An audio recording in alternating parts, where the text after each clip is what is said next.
All right, so this is just the circuit I'm building up. It looks really messy at the moment, but the idea is to test these batteries here.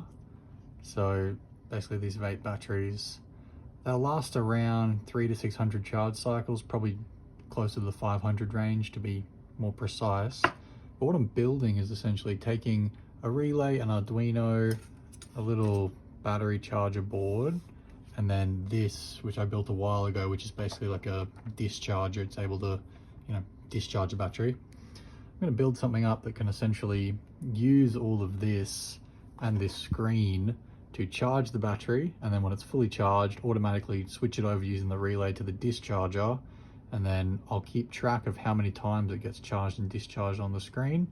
And once it's all done and put on a circuit board and looks nicer, it will essentially be a plug and play way for me to take any vape battery, say a new vape comes out and I've got to test the battery, plug it into there and find out exactly what its limit is as far as, how many times it can be charged and discharged before it stops being able to hold a charge properly. So I'm going to do some more work, write some more code, and this should look a lot neater very soon.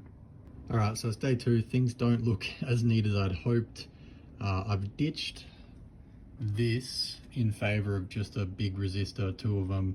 I will go get a better power resistor soon, but for the time being I have been able to get it so the Arduino code is registering the voltage fairly accurately compared to the multimeter. Now obviously the ADC on this isn't the best, so there's nothing I can do about that. I've put in an optocoupler to switch the relay. It just makes life a little bit easier. And I'm just currently in the stage where I'm trying to make sure that it registers the voltage properly while it's charging, which it seems to do. The real challenge is getting an accurate reading while it's discharging, because when there's a load on the battery, it kind of messes with the voltage reading a bit. But quick update, hopefully next time you see this, probably in a matter of seconds for you guys, it'll be looking a lot nicer, and I'll have a better grasp on exactly how I'm gonna put everything together. Things are coming along fairly well. I've got a screen. I've been able to get it to the point where the battery, the voltage at the terminals is displayed accurately on the screen within 4 to 5 millivolts, which, considering it's all on a breadboard with the wires and resistances and just it's definitely not efficient. I'm happy with that. That'll serve for this purpose. It's also now running off a single power supply, just an old 4S casually loaded battery.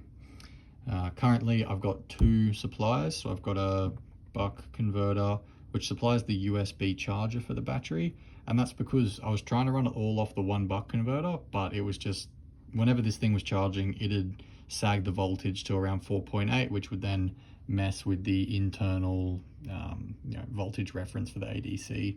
So I could get around that by using an external reference, which I might do, but overall it was making the screen dull. It wasn't what it should be doing. So the battery gets charged through that, and then everything else, all the logic level stuff, runs off that LM7805, which I might swap for another switching regulator just for long-term efficiency and heat purposes.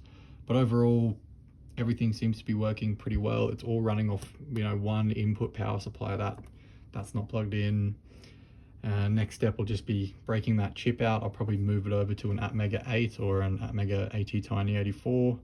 And once it's all running on its own standalone chip, 1 power supply, I'll move it over to a PCB, and then that'll reduce a lot of extra noise and resistances because of all these wires. Like, I've got wires coming out here, and yeah, it's definitely not an efficient circuit, but it is, for all intents and purposes, working.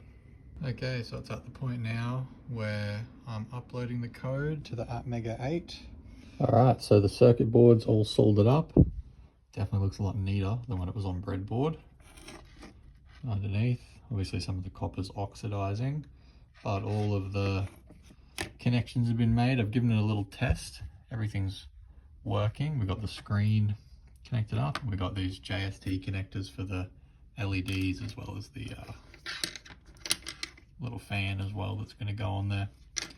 And in addition to the circuit board, I've gone and 3D printed a little housing for it to all go in. So that's all there. I've got some heat set inserts here, and really all I got to do now is assemble it all.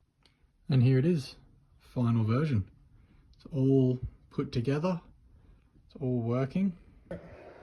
Starting up. It's on standby mode at the moment. If I press that, it's got the voltage. Little cooling fan in there. Can't really see in that well, but that's it. That's the completed version. All done and dusted. Now I was gonna test the voltage. I'll see how I go doing it with one hand. There we go. 3.9293 on the volt on the multimeter. 3.92 between 9.5 on the actual machine. So as far as accuracy is concerned, that's pretty good. It's in the range it needs to be. Obviously while it's charging, there's probably a lot of noise happening on the power line, so the actual tester's got a little bit more play in it than the multimeter, but again, that's pretty accurate. At least for my purposes, that's going to work just fine. So yeah, so that's it. Now all I have to do is let it sit and run automatically for a couple of weeks, and we'll see just how many cycles between 2.8 volts and 4.19 volts that these batteries can do before they start, losing their ability to hold a charge and deteriorating. So that's the project done. It's taken me quite a bit, but got there in the end.